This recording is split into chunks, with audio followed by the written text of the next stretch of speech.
paix est opposée au conflit, que le non-amour est opposé à l'amour. Tu vois, on vit très bien cette dualité et elle a sa raison d'être. En tout cas, elle a un certain niveau de réalité. Mais cette dualité, elle devient inconfortable et un jour, nous savons qu'on a accès à autre chose. Et cette autre chose, c'est quand on se dégage de l'expérience, par exemple, paix, conflit, qui sont des expériences, c'est du vécu, et qu'on arrive dans être. Et dans être, il y a être que je suis, et je suis, si tu es une amoureuse de la paix, je suis paix. Avec un P majuscule cette fois-ci, qui n'est pas dans l'expérience, mais qui est, on va dire, une couleur, une vibration de être. Et cette paix avec un grand P embrasse le vécu, paix et conflit. Et permet un autre ressenti et en même temps te donne accès à quelque chose de soi qui est parfois un peu perdu de vue. Parce qu'on est un peu piégé dans l'expérience. Voilà. Alors, sans aller plus loin, on peut dire je suis paix, je suis joie, je suis amour, je suis présence aimante. Et à partir de cet espace, nous pouvons embrasser toutes nos expériences et celles des autres. Et c'est parce que je suis amour que pourra se dissoudre en moi toute ma culpabilité.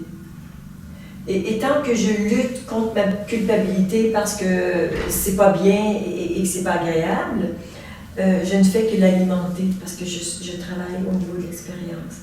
Alors si j'en sors, et parce que je suis amour, je peux voir que je me sens coupable pour telle ou telle raison, mais il y a une telle bienveillance et une telle permission ici qui coule jusque dans l'expérience et la transforme. Voilà.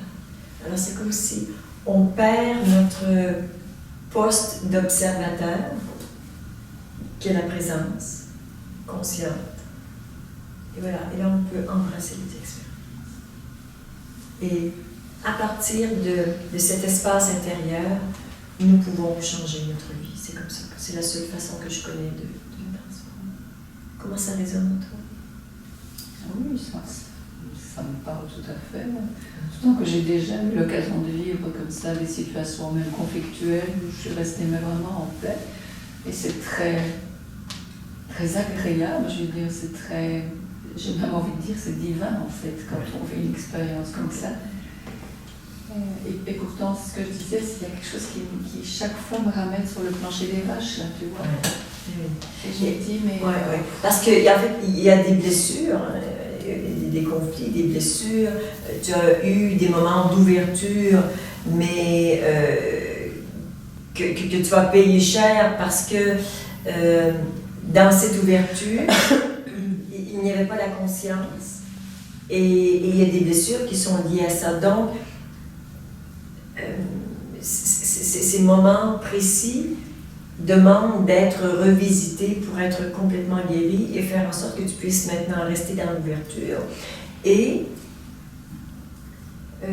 l'ouverture de l'enfant, hein, avec sa spontanéité, sa fraîcheur et tout ça, c'est tout beau, mais il n'y a pas de conscience. Et surtout, c'est, on va le dire de cette façon-là, c'est le yin, ouverture, accueil, mais qui n'est pas appuyé par le yang. Et quand le yang est là, comme pour tonifier et redresser le yin, c'est lui qui va placer les choses s'il y a un abus. un manque de respect ou quelque chose, tu vois. Parce que le yang est là, pouf, je prends ma place, je dis ce que j'ai à dire et je stoppe un comportement qui serait inadéquat chez l'autre. Mais quand il n'y a pas ça, ben, on dit quand je m'ouvre, on abuse de moi ou j'en paye le prix. Voilà. Alors c'est ça qu'on va aller guérir et en même temps voir que dans cet espace en conscience, il y a ce que j'appelle toujours l'autorité bienveillante. Donc, beaucoup d'ouverture, de bienveillance, c'est tout le côté yin, c'est la mère. Mais cette autorité est là, c'est tout le côté père qui a besoin aussi d'accompagner cette mère pour que ici, il y ait une autorité bienveillante.